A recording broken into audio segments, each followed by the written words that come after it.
अस्सलामुअलैकुम and welcome to AAR pharmacy lectures. हम लोग इंडस्ट्रियल फार्मेसी में टैबलेट्स डिस्कस कर रहे थे। उसमें नेक्स्ट टॉपिक है हमारे पास tablet coating. Tablet coating previously जब भी की जाती थी टैबलेट को एक अच्छा लुक देने के लिए, ताकि वो अच्छी नज़र आए। इसके अलावा जो है उसकी जो बेटर टेस्ट था उसको मास्क करने के लिए, या जो स्टेबिलिटी को इंक्रीज़ करने के लिए यूज़ की जाती थी। मगर आजकल जो टैबलेट कोटिंग की जाती है ना, वो ज़्यादातर जो है हमारे पास एंटारिक कोटेड टैबलेट्स बनाने के लिए, मतलब उसकी मुख्तलिफ डोजेज फॉर्म्स बनाने के लिए यूज़ की जाती है। कंट्रोल्ड रिलीज़ हो गई, जैसे हमारे पास सस्टेन्ड रिलीज़ टैबलेट हो गई, या एंटारिक कोटिंग इसलिए की जाती है कि टैबलेट को जो है जीआई के एसिडिक एनवायरनमेंट से बचाया जा सके, या जो है ड्रग के इफेक्ट से हमारे पास जीआई सिस्टम को बचाया जा सके। तो उन दोनों कंडीशन के लिए हम एंटारिक कोटेड टैबलेट बना रहे थे।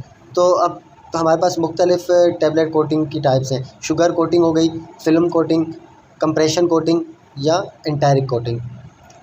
कोटिंग जब भी करते हैं हम टैबलेट की, तो उसके लिए हमारे पास मुख्तलिफ इक्विपमेंट्स यूज़ होते हैं। तो ये हमारे पास एक लिस्ट है स्टैंडर्ड जो इक्विपमेंट्स यूज़ हो रहे होते हैं कॉमनली। उनमें सबसे पहला है हमारे पास standard coating pan. Standard coating pan में क्या होगा कि एक हमारे पास ना मेटल का पेन होगा, ठीक है। वो जो है मोटर के साथ कनेक्टेड होगा और वो हॉरिजॉन्टल एक्सिस पे रोटेट कर रहा होगा। डायामीटर उस पेन का 8 से 60 इंचेस तक होता है, ठीक है। ये अगर डायग्राम देखें तो इस तरह का ये एक पेन मौजूद होता है, और वो जो है मोटर के साथ कनेक्टेड है, जिसकी वजह से ये जो है रोटेट करता रहेगा। अब ये कंटिन्यूसली रोटेट कर रहा होगा। इसके अंदर हमारे पास नीचे जो है टैबलेट का बेड पूरा जो है वो लगाया गया होगा। इसके साथ साथ इसमें जो है हीटेड एयर हमारे पास प्रोवाइड की जाती है। हीटेड एयर प्रोवाइड करेंगे पेन के अंदर उस टैबलेट बेड को, और फिर उसका एक एग्जॉस्ट भी लगा होगा कि जो एयर आ रही है वो वापस जो है निकल भी रही हो डक्ट्स के थ्रू। उसी फ्रंट साइड पे जो है वो वहाँ से रिमूव भी हो रही होती है एग्जॉस्ट के थ्रू। इसके अलावा हमारे पास जो है स्प्रेइंग मटेरियल होता है, जो टैबलेट को जो है कोटिंग प्रोवाइड कर रहा होता है, ठीक है। टैबलेट बेड के ऊपर जाके वहाँ पे जब वो रोटेट कर रही हैं टैबलेट बेड, तो उसके ऊपर वो जो स्प्रेइंग मटेरियल हमारे पास क्या कराएगा, कोटिंग मटेरियल की डिस्ट्रीब्यूशन करा देगा, ठीक है। एटोमाइजिंग सिस्टम जो है उसकी वजह से हमारे पास ज़्यादा तेज़ और इवन डिस्ट्रीब्यूशन हो जाती है कोटिंग मटेरियल की। सेकेंड है हमारे पास glad immersion स्वाड system. Glad immersion स्वाड system में क्या है कि एक परफोरेटेड मेटल स्वाड होती है। ये आप डायग्राम देखें तो इस तरह की एक स्वाड होती है, परफोरेटेड है मगर वो, ठीक है, उसमें सुराख मौजूद होंगे। अब उस परफोरेटेड स्वाड के थ्रू जो है ना एयर प्रोवाइड की जाती है। एयर प्रोवाइड की जाएगी टैबलेट को, फिर जो है ज़्यादा एयर होगी, क्योंकि वहाँ पे जो स्वाड है ना वो उसमें मुख्तलिफ पोर्स हैं, तो उसकी वजह से वो एयर प्रेशर से जाके वहाँ पे ज़्यादा एफिशिएंट ड्राइंग कराएगी। इसके अलावा ऑटोमाइज्ड स्प्रे सिस्टम जो होता है वो हमारे पास कोटिंग मटेरियल प्रोवाइड कर रहा होगा। साथ साथ जो है हम एक ऑटोमाइज्ड स्प्रेइंग सिस्टम रखते हैं, ताकि उस टैबलेट बेड के ऊपर कोटिंग हमारे पास आ जाए। थर्ड है immersion tube system. Immersion tube system में हमारे पास क्या होता है, इमर्जन ट्यूब सिस्टम में अब एक ट्यूब टाइप हमारे पास जो है ना वो मटेरियल होगा। अब ट्यूब जो है वो इमर्ज होगी उस टैबलेट बेड के अंदर, और उस ट्यूब के थ्रू हम जो है हीट प्रोवाइड करेंगे। जिस तरह प्रीवियसली हम स्वाड के थ्रू हीट प्रोवाइड कर रहे थे, तो इसमें जो है हम उस ट्यूब के थ्रू हीट प्रोवाइड करेंगे। हीटेड एयर वहाँ पे जाएगी, ठीक है। इसके अलावा स्प्रे नोज़ल जो है वो भी मौजूद होता है उसी जो है ट्यूब की टिप पे। अब ये डायग्राम देखें तो ये इस तरह की एक ट्यूब है, और उसके ही जो है टिप पे हमारे पास ये स्प्रे नोज़ल भी मौजूद है। अब स्प्रे नोज़ल का काम तो हमारे पास जो हम मटेरियल प्रोवाइड करना होता है कोटिंग का वो है। तो ट्यूब क्या करेगा, हीटेड एयर भी प्रोवाइड करेगी और कोटिंग सॉल्यूशन भी प्रोवाइड करेगी, क्योंकि उसी के अंदर जो है ना हमारे पास स्प्रे नोज़ल है, तो वो दोनों साइमल्टेनियसली जा रही होंगी, हीटेड एयर भी और कोटिंग सॉल्यूशन भी। फिर जो है एग्जॉस्ट के थ्रू हीटेड एयर वापस बाहर निकलेगी। तो ये हमारे पास रैपिड, जब भी हमें शुगर कोटेड या फिल्म कोटेड टैबलेट बनानी हो, उनकी रैपिड प्रोसेसिंग के लिए ये एक अच्छा इक्विपमेंट है हमारे पास, या अच्छा मेथड है ट्यूब इमर्जन वाला। इसके अलावा नेक्स्ट है हमारे पास परफोरेटेड पैन सिस्टम। उसमें एसिला कोटा और हाई कोटा सिस्टम हमारे पास है।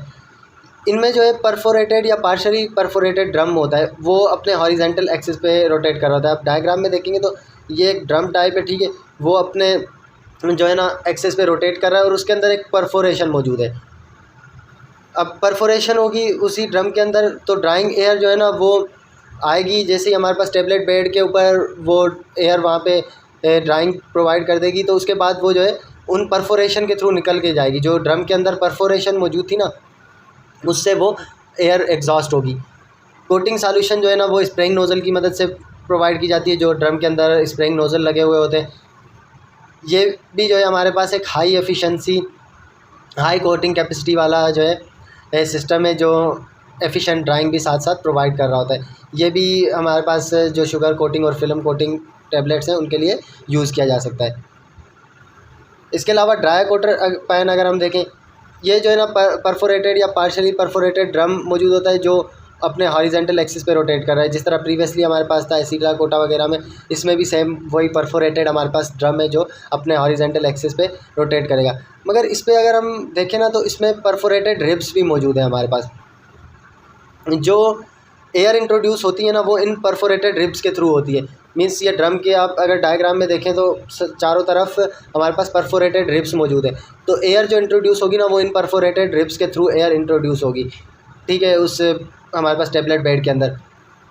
जैसे ही कोटिंग पेन रोटेट करता रहेगा तो एक पॉइंट ऐसी भी आएगी कि वहाँ पे जो टेबलेट्स हैं वो उनके नीचे हमारे पास वो परफोरेटेड रिब्स आ जाए, तो उसकी वजह से वो जो है उस बेड के थ्रू एयर जो है प्रोवाइड करेंगी, ठीक है। ये डायग्राम में अगर आप देखें क्लियरली नज़र आ रहा होगा कि ये टैबलेट बेड है, उसमें जो के नीचे कुछ जो है परफोरेटेड रिब्स जो है एयर प्रोवाइड कर रही हैं, तो वो उस बेड के अंदर से होती हुई गुजर रही है, ठीक है।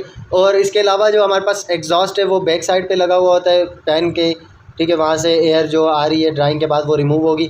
कोटिंग सॉल्यूशन स्प्रेइंग नोज़ल की मदद से ही अप्लाई की जाती है। ड्रम के अंदर स्प्रेइंग नोज़ल्स लगे हुए होते हैं। ये भी हमारे पास जो है एफिशिएंट ड्राइंग सिस्टम है हाई कोटिंग कैपेसिटी के साथ, और इसको भी हम कम्प्लीटली ऑटोमेटेड कर सकते हैं जो शुगर कोटेड और फिल्म कोटेड टैबलेट्स हैं उनके लिए। इसके अलावा फ्लूइडाइज्ड बेड कोटर, इसको हम एयर सस्पेंशन कोटर भी कहते हैं।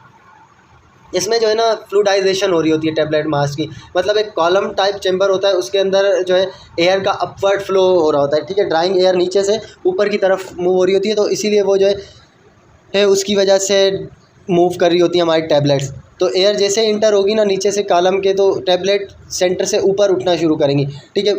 टैबलेट की मतलब मूवमेंट अपवर्ड शुरू हो जाएगी सेंटर चैम्बर से, और फिर वो वापस जो है नीचे गिरती हैं और दोबारा उसी एयर स्ट्रीम के अंदर इंटर हो जाती हैं।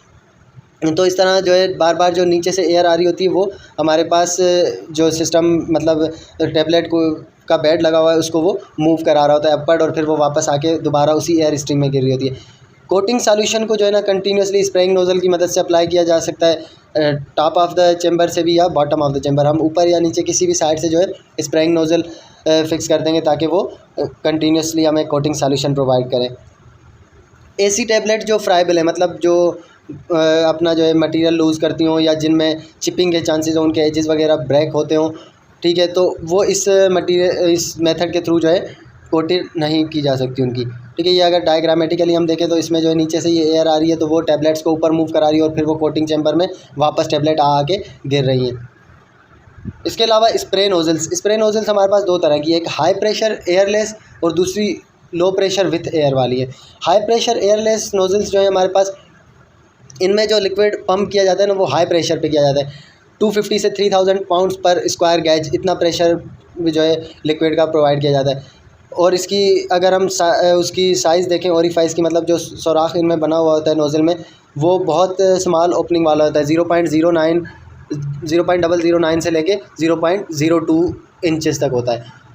अब डिग्री ऑफ एटमाइजेशन, मतलब जो एटमाइजेशन होती है वो ड्रॉपलेट्स या पार्टिकल्स टूट रहे होते हैं लिक्विड के बहुत स्मॉल पार्टिकल्स में, वो डिग्री डिपेंड करती है पहला तो स्प्रे रेट पे, ठीक है, वो मतलब फ्लूइड का प्रेशर कितना आ रहा है, फ्लूइड प्रेशर कितनी तेज़ी से उस पर डिपेंड करेगी। दूसरा जो है ओरिफाइस की साइज़, जो हमारे पास हमने कहा था कि स्प्रे नोज़ल में जो सुराख हैं उनकी साइज़, और तीसरा लिक्विड की विस्कोसिटी कितनी है। तो ये हमारे पास मतलब एटमाइजेशन और स्प्रे रेट तीन चीज़ों पे डिपेंड करती है। एक फ्लूइड का प्रेशर जो हम लिक्विड प्रोवाइड कर रहे हैं कितने प्रेशर से आ रहा है, दूसरा उसमें जो वो ओरिफाइसेस है उनकी ओपनिंग कितनी है, उनकी साइज़ कितनी है, तीसरा लिक्विड की विस्कोसिटी कितनी है। इन तीनों चीज़ों पे जो है हमारे पास स्प्रे रेट भी रिलाई करता है और एटमाइजेशन भी, मतलब वो जो माइन्यूट पार्टिकल्स में टूट रहे होते हैं उस दोनों चीज़ें इसी पे डिपेंड करती हैं। स्मॉल ओरिफाइस की वजह से ना ये ब्लॉक भी हो सकते हैं, क्योंकि इसमें हमने कहा कि बहुत स्मॉलर ओरिफाइस होते हैं, तो इसलिए जो हम कोटिंग सस्पेंशन यूज़ करेंगे ना वो ऑलरेडी फ़िल्टर्ड हो या बहुत फाइनली जो है ना उनको मेल्ट किया जाए, मतलब बहुत फाइन सॉल्यूशन हमारे पास होनी चाहिए कि उसमें जो है पार्टिकल्स बड़े ना हो, ताकि हमारे पास वो स्प्रे नोज़ल्स जो हैं वो ब्लॉक ना हो पाए। इसके अलावा सेकंड हमने कहा था low pressure with air atomise nozzle, इनमें जो है ना लिक्विड लो प्रेशर पे पंप किया जाता है, मतलब 5 से 50 पाउंड्स पर स्क्वायर इंच। और इसका ओरिफाइस अगर हम देखें तो वो लार्ज ओपनिंग वाले हैं, 0.02 से लेके 0.06 इंच तक।